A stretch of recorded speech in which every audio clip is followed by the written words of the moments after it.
ಹುಟ್ಟಿದ ಈ ಊರು ಮಾತು ಕಲಿತ ತವರೂರು ಜೀವ ನೀಡು ಅಂದರು ನೀಡುವೆನಾ ಹೇರುಕ್ಕಮ್ಮ ನಮ್ಮ ಊರಮ್ಮ ಹೇರುಕ್ಕಮ್ಮ ನಮ್ಮ ಮಾತಮ್ಮ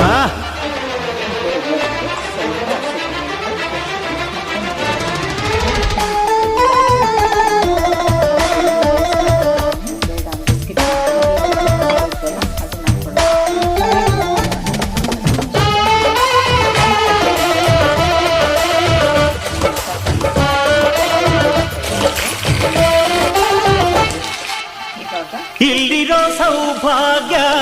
ಎಲ್ಲೂ ಇಲ್ಲ ಈಶ್ವರಿ ತಾಯಿ ಇರೋ ಮೂರೇ ಇರು